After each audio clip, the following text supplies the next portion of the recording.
Hello, everyone. Welcome. Thank you so much for being here for today's webinar, which is Make Your Website Work Harder for Your Mission. We're excited to have you here, and we'd love to hear where everybody's from. So in the chat, just pop in where you're calling in from and what your organization is.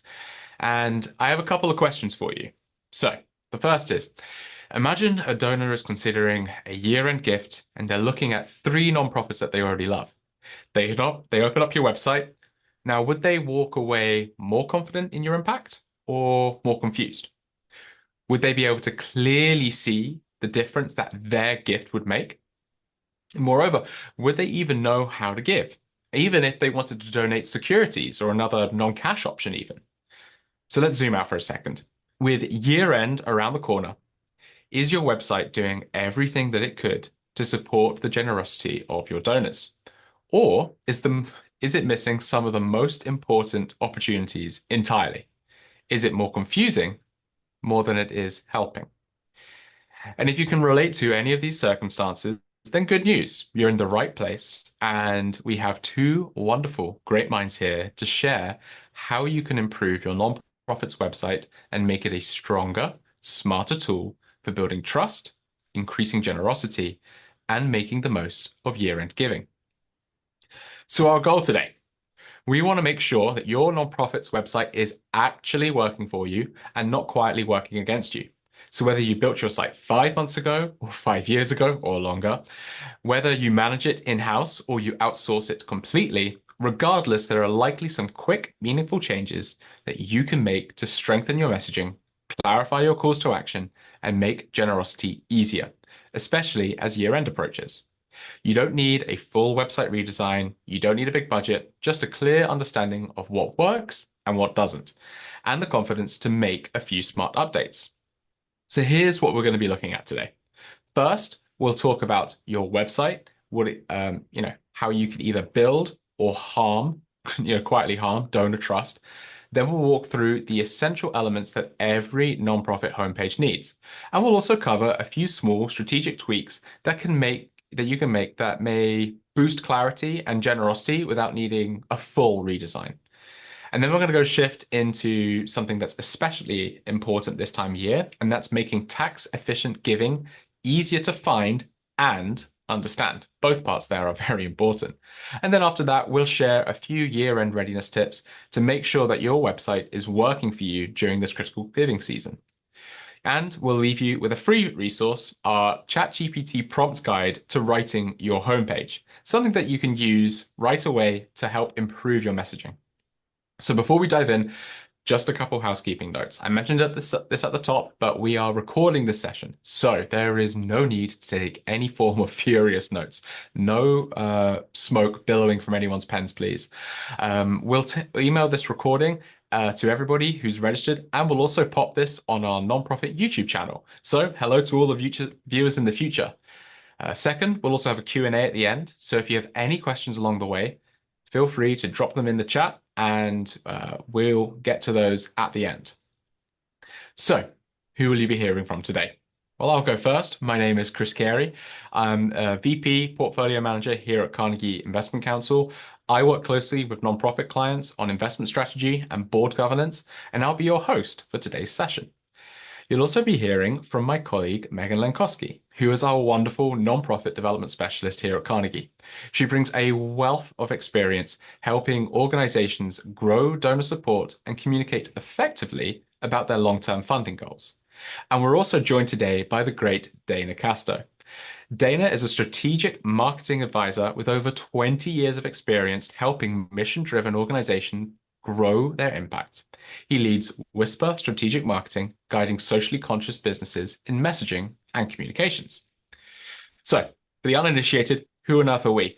Well, we are Carnegie, and we are a registered investment advisory firm headquartered here in sunny Cleveland, Ohio. We work with nonprofits all across the country and in many different sectors, and we manage about $6.5 billion in assets for individuals, families, and organizations like yours. We abide by the fiduciary standard, which simply means we're legally and ethically required to put our clients' interests first, always. That matters a lot, especially when you're managing charitable funds. And to toot our own horn, what makes us special is that we go beyond just managing investments. We actually help nonprofits think strategically about their financial future, and we offer tools like this webinar to support your fundraising efforts and long-term sustainability.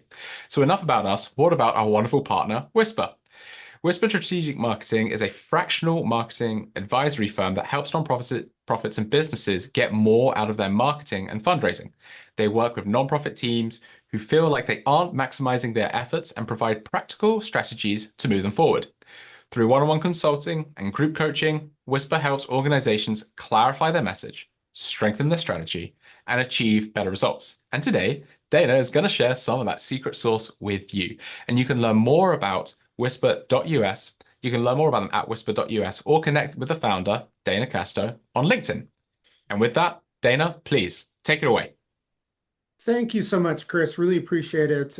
Megan, Chris, Mindy, thank you all for inviting me on for today's webinar. Really appreciate it. Guests, thank you for coming today. If you're in a position to come off camera, I would love to invite you to do that. It's just a little bit more engaging for all of us, but also totally respect that if you're in a place you're not able to do so, totally get it, but feel welcome to do so when you are. Today, I want to level set. I want to set an expectation that if you're not thinking about your website in a particular way, you should be. And the way that you should be thinking about it is it's the first donor meeting you don't even know is happening. And if I were to ask you to be honest with yourself, like really radically, candidly honest, chances are many of the organizations that you represent today might be leaving site visitors unsure with what you want them to do, why the work that you do matters to them, how to get more information, or even how to donate. So when I talk about an ineffective website, I'm talking about a website that only talks about itself and is a maze of confusing pages and unclear words. So let's dig in a little bit about what I do mean when I say an effective website. So here's the not so secret secret. Prospective donors don't actually care about your organization or your mission yet. They care about understanding what they get out of helping you support your mission. This can be an uncomfortable truth for many nonprofits. So you need to have a website that invites them into a story so they start to care about the work that you do. Let's begin with the most important part or most important element of a website. That's the homepage header. This is the above the fold part of a homepage. If there's one area of your website to tweak, if there's one takeaway from today's webinar, it's that you make an adjustment here on your homepage header. And that's because you will win or lose site visitors based on that section alone in a matter of seconds. An effective website header wins visitors over by telling them three things: what you do, why it matters for them to get involved, and how to take that next step. It's also going to have a direct call to action, which is often that next step action you want them to take. And it's also going to have a transitional call to action.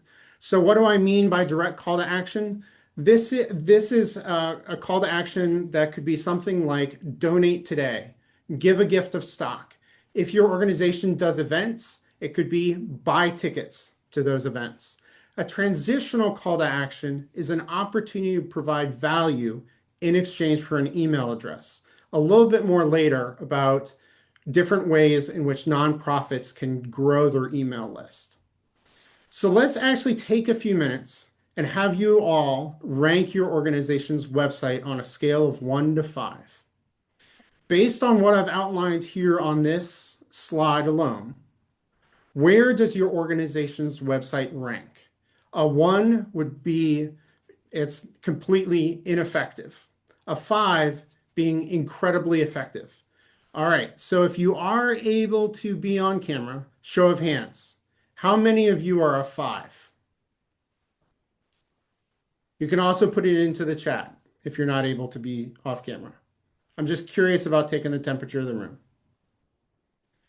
Maybe a 4. 3 would be midway. And remember that one is you really feel like your website's not effective at all. I'm seeing like a two, 2.5, three, some fours. Okay, great.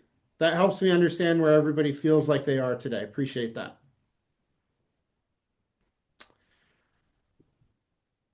New website design, Lucy. That's exciting. That Or is Laura, I'm exciting. sorry. So, uh, where are we?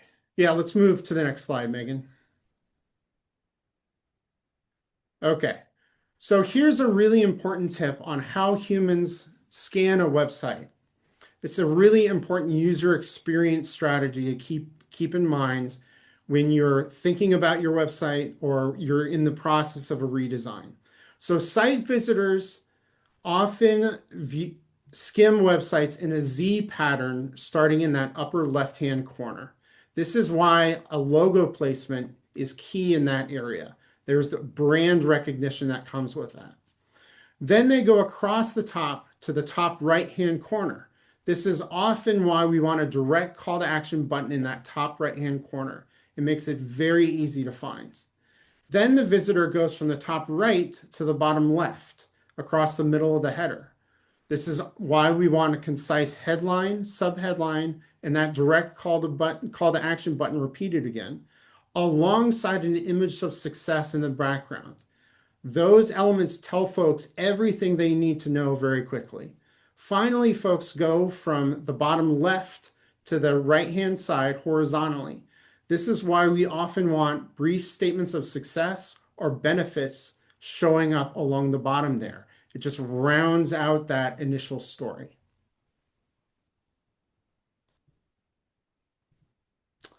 All right, so there are a few other elements that are part of the header that I want to highlight for you today. So let's get into those. First, by repeating that direct call to action button twice in the header, we're clearly communicating that this is what we want them to do as a first step with us.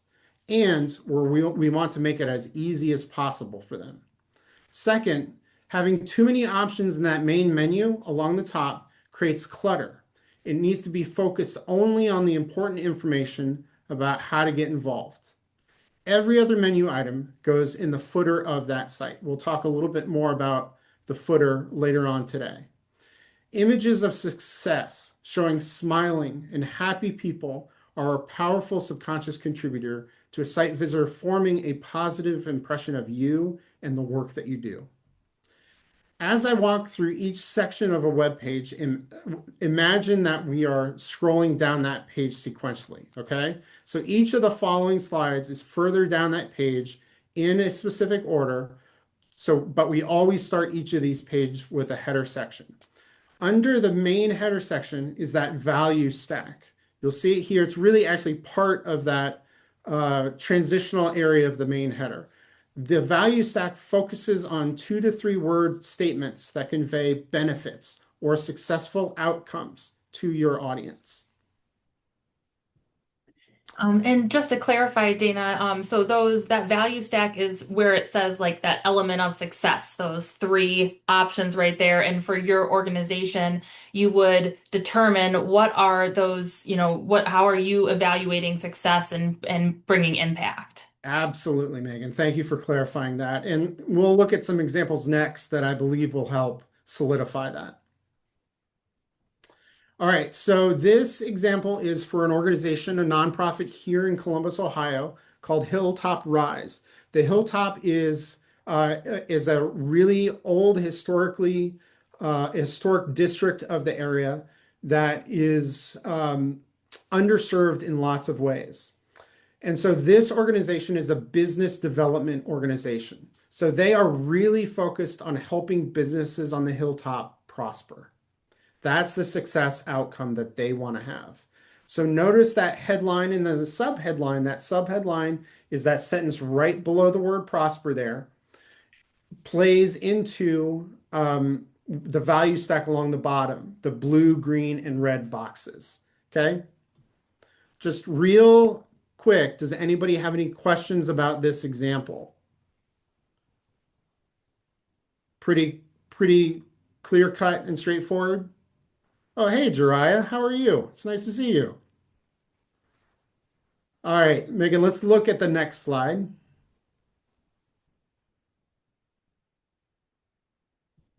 All right, so this next organization is an organization called ROCKS, or Ruling Our Experiences. ROCKS is all about programming for teen girls across the United States. And so their headline paints a very specific picture of success and outlines what adults want to be in for the girl in their life. So the audience here are the adults, the parents, the guardians, the champions for girls. Okay? Those are the ones who are most likely to come to this website. And then that subheadline specifically states what ROCKS does and the information they provide through resources and programming. It also outlines success elements that are common themes among girls who participate in their programs. And then they invite people to get involved in two ways. The Get Involved button points to resources and programming that ROCKS does. The Donate button is just that. It's that financial contribution, how you can get financially involved. All right, let's move on to the next slide here.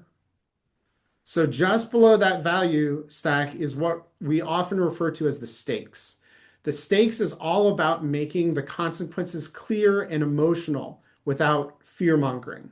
For a nonprofit, this usually means showing what would be lost if people don't give or volunteer or get involved with your mission.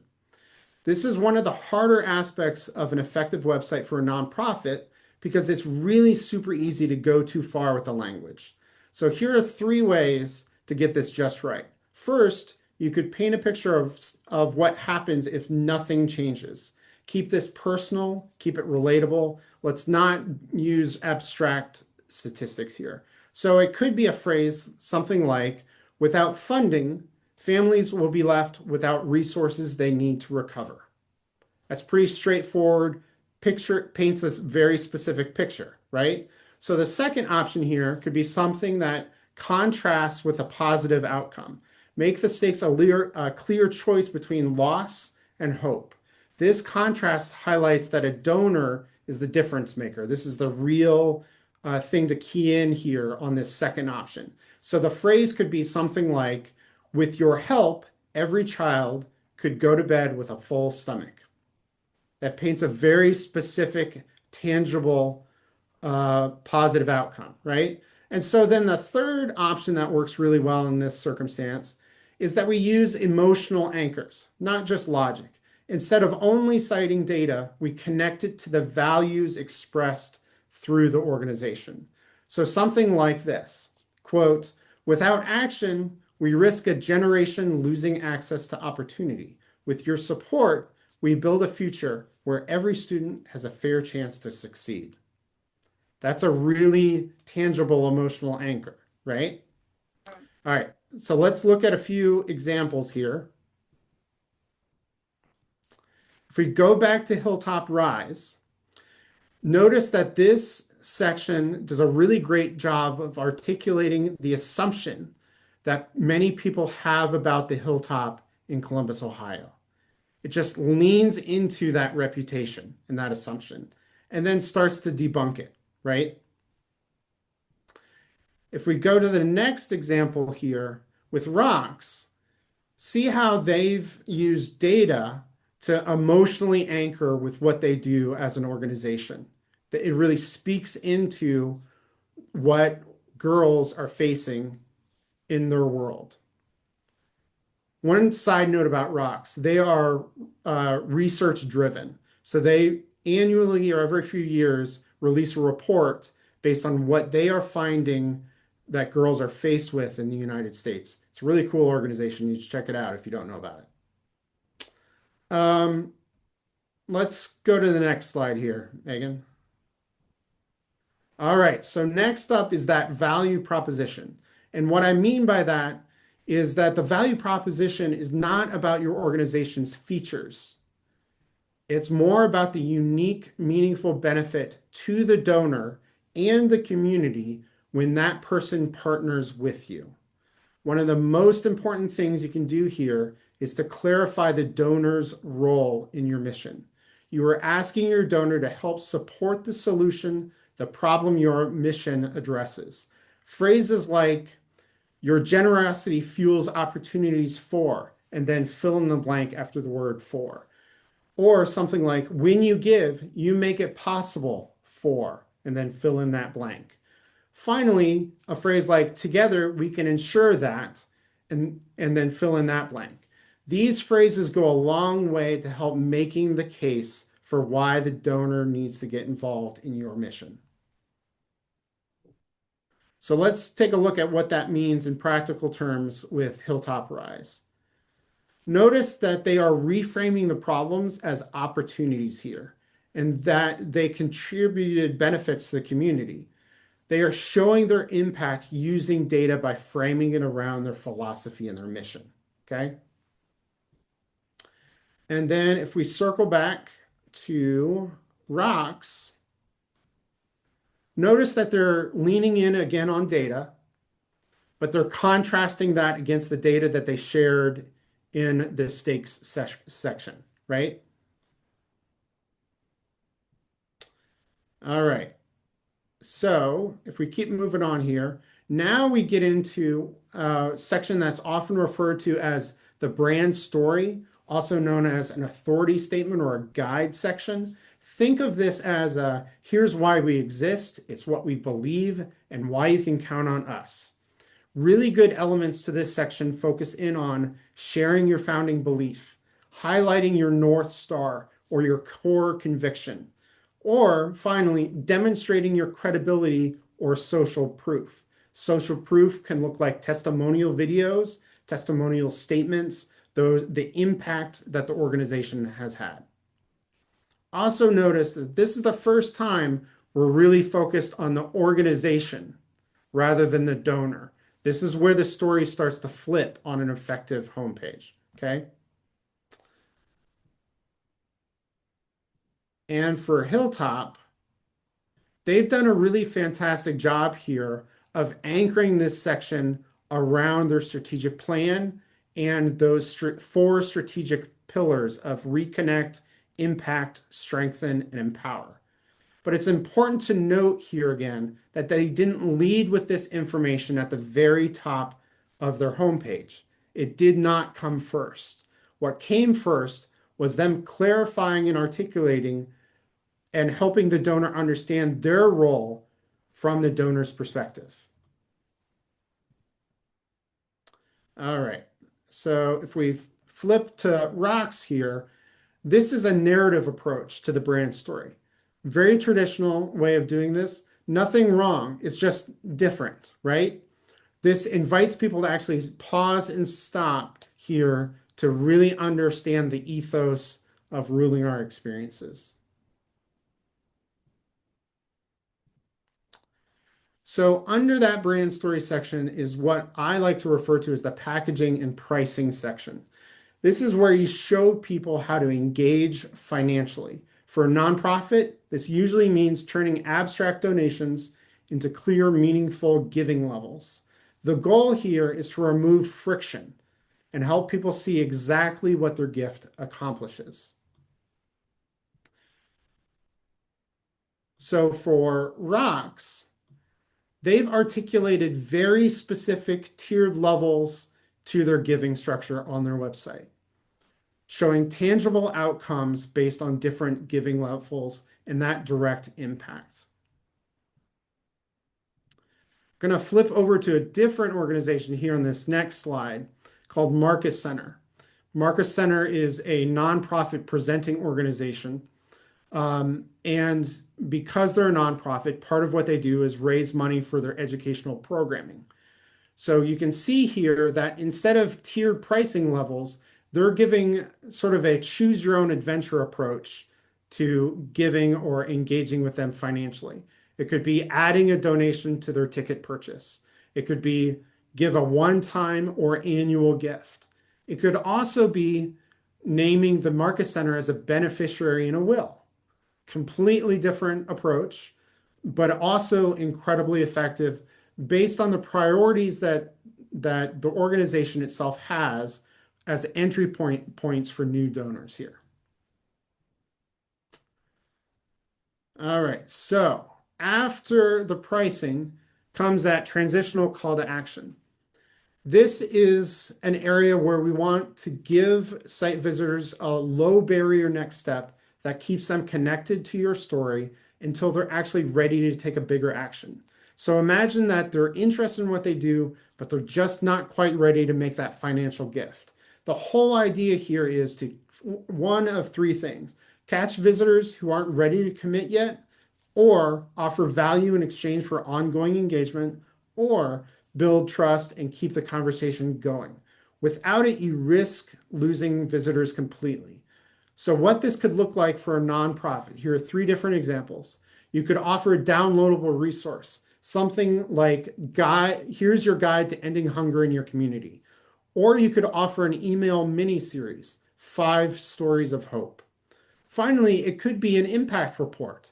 See the change your support makes possible. I also really love it when nonprofits feature their newsletter sign up here in this section of their homepage. So this next example that we're going to show you here is showcasing a few of their resources alongside signing up for the email list. This is a great example of how to leverage a newsletter as a lead generator on a homepage. It shows site visitors the type of valuable content they could get and expect when they sign up for that email list.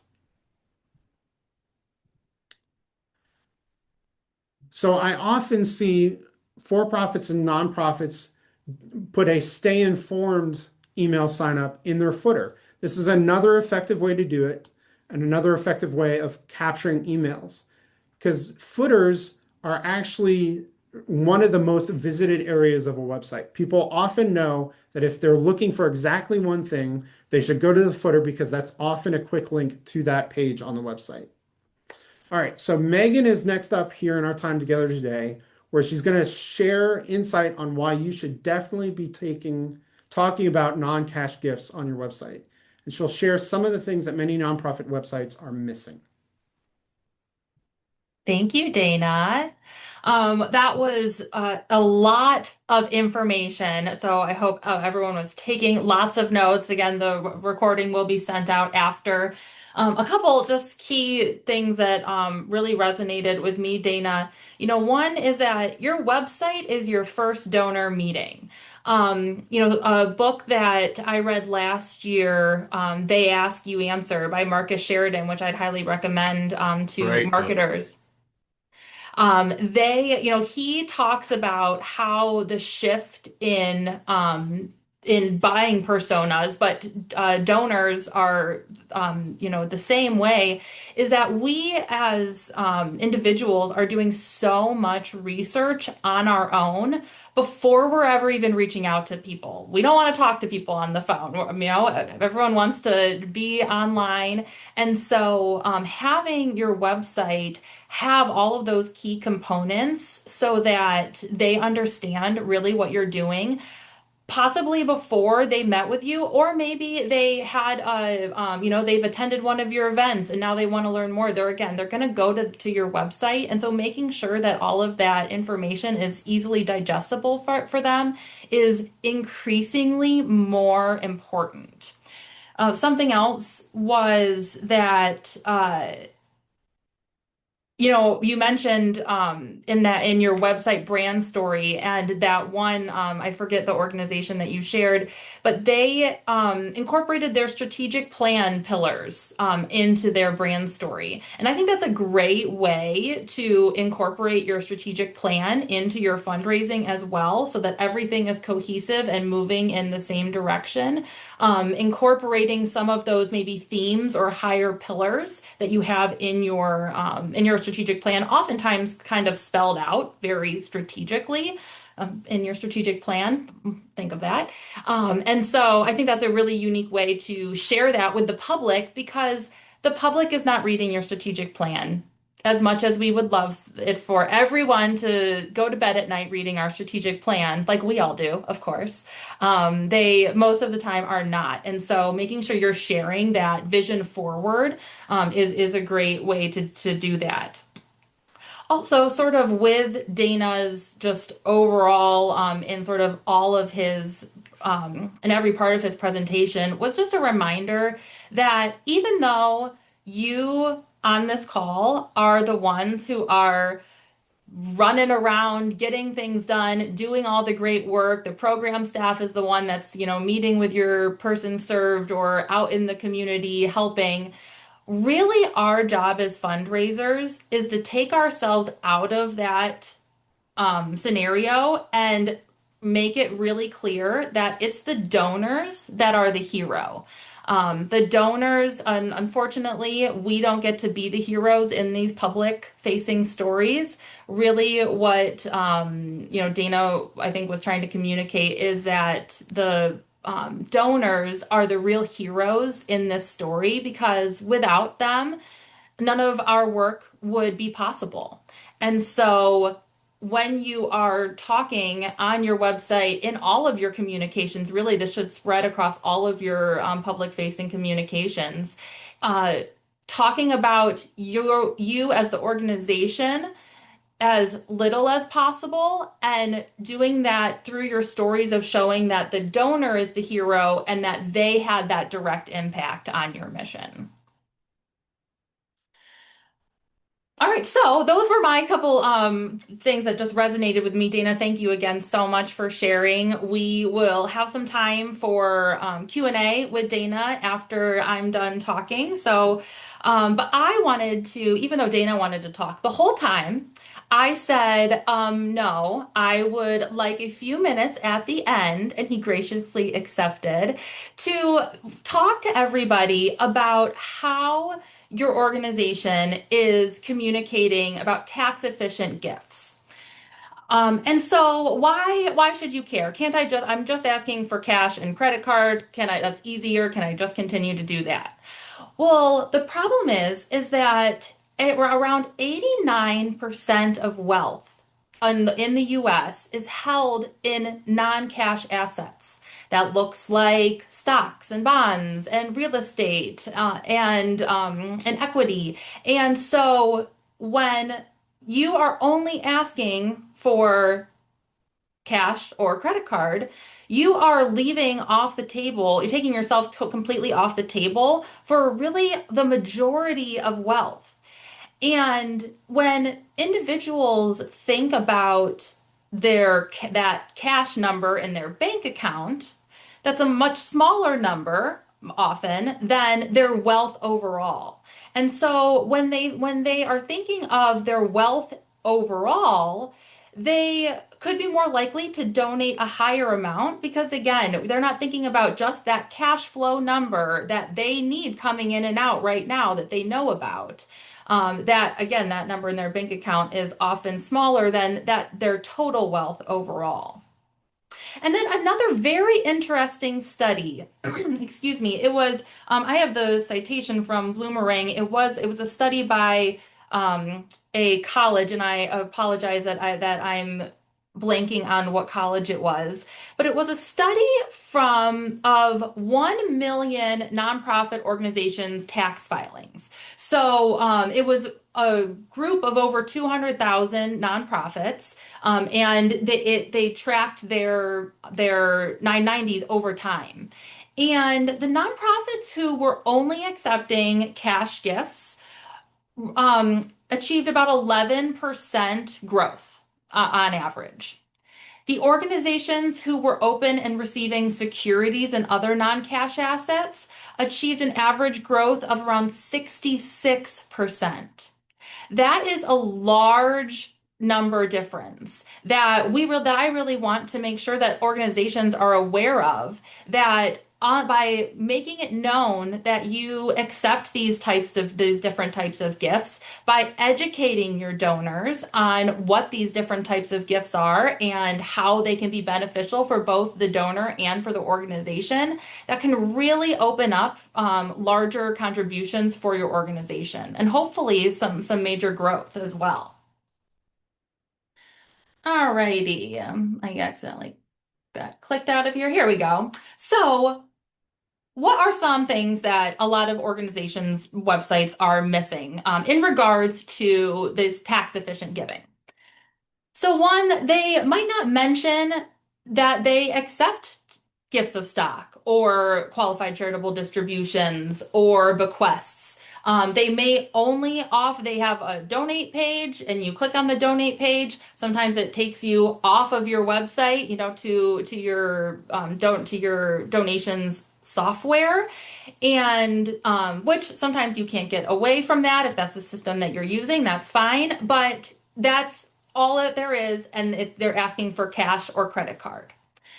Another problem is that maybe they do have some information that, oh, yes, we do accept gifts of stock. You can include us in our will, corporate matching, but it is super buried, confusing. Nobody can find it.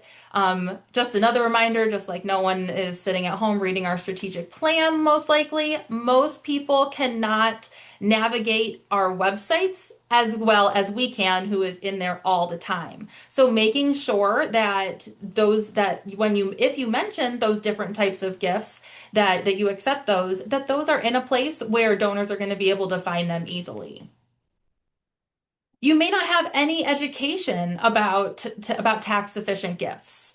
I'm going to explain the benefit of donating stocks, for instance, for those of you that don't know. And actually, I several months ago I heard from somebody who was working with a nonprofit, and the organization found out later that their donor had cashed out $1 million in stocks, paid capital gains taxes on that amount, and then donated the rest to that organization. Now, that was a great major gift that they were very grateful for, but they wish that they had been able to educate their donor better, because that donor could have actually donated stocks directly to the organization. That means that they wouldn't have paid capital gains taxes on it. So the donor would have received a higher tax write-off, and the organization would have received a larger donation. And that is, just in a very simple story to showcase how beneficial donating stocks can be. And, we're coming up here on year end. I can't believe that, but I'm sure everybody is in their year end Giving Tuesday planning modes. And a large percentage of donations happen in December. And I believe it's actually 10% of donations come in the last 3 days of the year. Like, that's a very significant amount of donations that are coming in those, last few weeks of the year. And really that is mostly because individuals are looking to get that tax write-off before year end comes. And so being set up to receive gifts of stock, and then also making sure that your donors are aware that you do accept those gifts of stock, can make it really easy to do in those in when that time crunch is happening and year end is upon us, and can be very tax efficient for your donors as well. Last issue that I see with many organizations is that there's no clear contact for who they should reach out to if the donor has more questions, if they'd like to donate stock, if they would like to leave you a bequest. Making sure that information, who they need to contact, is right there. Don't make them scroll to find, okay, let me go to their Teams page and find the executive director. No, give them in the right place where they're looking clear information of who they should reach out to. You do not underestimate the power that even a small amount of friction can have on our tiny, tiny attention spans these days. So, what are a couple simple website fixes that you could do within these next couple weeks to make sure that you are all set for year end? If you don't already, add a ways to give section. Some organizations have a ways to give page. That's a whole page, a whole landing page set aside to describing the benefits, the pros, the cons of each different type of giving. Some organizations will include that on their donate page. And so it's up to you to look at where your organization is at and where that would fit in best. Also looking at the timing that you have, but making sure to clearly explain the types of gifts that you are open to, because if a donor doesn't see that as an option, they may just assume that your organization doesn't accept those types of gifts. Second is making giving non-cash gifts easy to ask about. And that is what I mentioned just a little bit ago. Making sure that your organization has a clear contact for these types of major gifts and tax efficient gifts. One thing that we do for our clients is we create a stock donation landing page. And so this is a page that individuals can link to. And I just remember that I have an example of this on the next slide, so we'll get into it a little bit more there. But essentially, it's a quick contact form for people to fill out, and it captures their information, but also does some education and can speak directly to that type of donor. So making it easy to reach out and ask about these types of gifts. Third, you can add a Give Smarter This Year section or banner to your website. This is actually just something that we recently did to our website, and I just thought it was such a great idea of having a banner that you could have for year end. You could really do it around any campaign, but year end I think would be a great time to promote the fact that there are some more tax efficient ways to give, and maybe they're interested in learning more, contact us. But calling out the fact that you do accept these gifts in sort of a banner, maybe a pop-up on your donate page. There are some ways to bring some extra attention, especially during specific campaigns that you're running. And then the last option that you have to add to your website is sharing social proof about tax efficient gifts. So if you have received a gift of stock or a bequest, or something similar, make sure that you are shouting that from the rooftops, because we as individuals, we like to see that other people like us are doing the thing. They're doing that thing, and then we want to be like them. There is a reason that marketers use social proof and testimonials very often, and it's because it is very powerful. And so if you have received, the way that you can share that is by sharing a story that was made possible because of that gift that you received. So if you did receive a gift of stock, sharing a success story around that and sprinkling in either at the beginning or maybe at the end, maybe in a little bit in the middle, that the donor donated stock, and that's the why you were able to have this success story.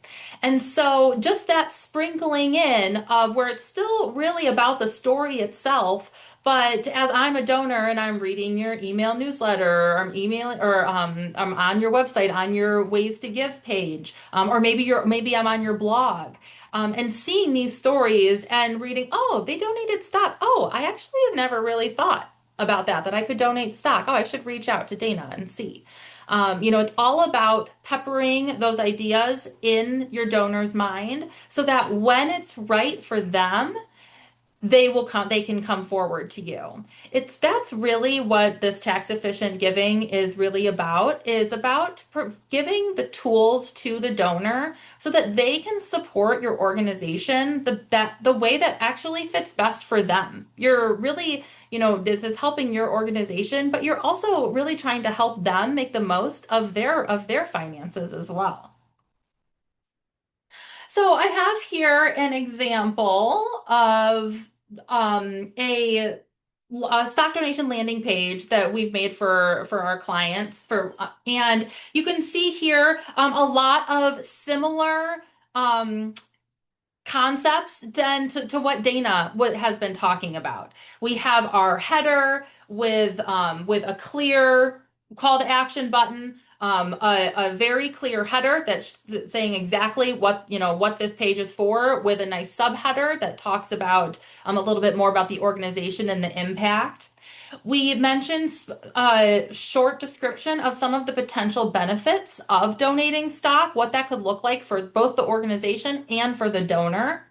We outline a clear, easy path that it's really easy to get started.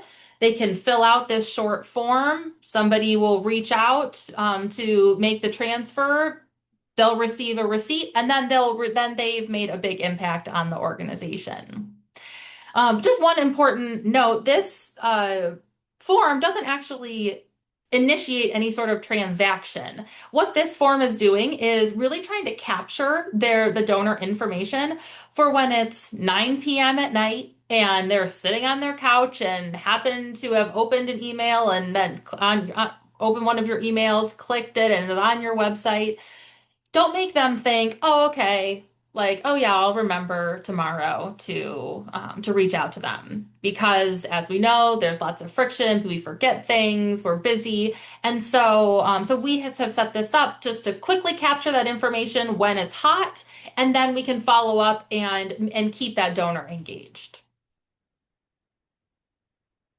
So we have gone over a lot today about what to do and how to improve your website. Dana has created a really cool resource for you guys that we're going to share with the resources after the event. Dana, you want to explain what you've created here for them? Yeah, absolutely. So, one of the things that I do with clients all the time is help them leverage tools like ChatGPT to create more effective fundraising and marketing copy and resources. So, if you scan this QR code, you'll go to a form on my webpage where you can download it, and I'll send it directly to you. We'll, of course, also send it to you after today's webinar as part of the follow-up. But that guide is actually going to give you 5 different guides within it. It's a guide of guides. One resource that can help you create is an elevator pitch. That's a response to what is it that you do. The second thing is going to offer to you and be a resource for you is around redrafting or reframing your website homepage copy based on what we walked through today. The third thing here is it can help you outline what a lead generator or a way of building your email list could be for your website based on what you do. It's going to then also prompt you to create some emails that go along with that lead generator. So often, we didn't talk much about lead generators today, but often those lead generators are delivered through an email, and then there's a follow-up sequence of emails that follow after that to help people utilize the resource they downloaded from you. And so that fourth guide in this guide of guides is going to help you outline what those emails should be. And then finally, the fifth thing here is a content marketing strategy. Now, a content marketing strategy is going to help you understand how you should be showing up in your newsletter, so your emails, how you should be showing up on social media, what you should be talking about, how to relate that to your mission and what you do. So instead of in that monthly staff meeting, you're not going to be talking about what is it we should be talking about next week on socials and emails. You've already articulated that for 6 months, even a year. The conversation in the staff meeting is, What's missing so we can make this happen faster and more efficiently? It really fills that gap for your team.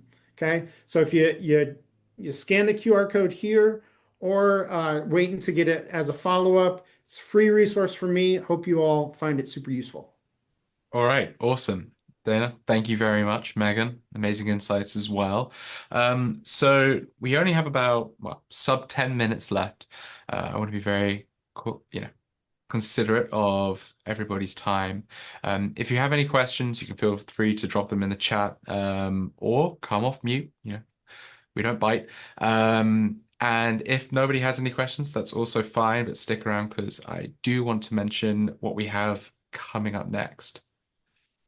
While people are maybe thinking of questions, yeah, so please go ahead and put it in the chat. Dana, I did want to ask you, but little bit of background, everyone. I was development director for 9 years, and one thing that I always struggled with was that fine line between talking to donors and also talking to the people we served. It was a domestic violence shelter. And so wanting to make sure that when victims of domestic violence came to our website, that they also resonated and knew, where to go and receive those services. And so do you have any tips on that? Yeah, absolutely. So one way to address those two audiences, this is often a Yeah. point of struggle for nonprofits, is sometimes it's not just two different audiences, sometimes it's three, four, or five different audiences, depending upon the complexity of the organization. And so Yeah. the way that we can address that is with the calls to action. So if you recall from walking you all through different elements of the site, that the direct call to action was often focused around giving today or donate today. So that could be really focused around the donor, but then we could pivot that transitional call to action to be less about building an email list and more focused on the people who are receiving the services. So that call to action could be um, find resources today or something, or explore our programming. Whatever the format is for the resource delivery, that call to action as a secondary one could be just that. Does that answer your question, Megan? Yeah, I do. I like that. Thank you so much for spending time with us and for the work that you do every day. We're very grateful that you chose to carve out an hour of your week to spend time with us. We're very grateful. We appreciate it, and we hope you have a wonderful rest of your week. Goodbye. Yes, thank you, everyone.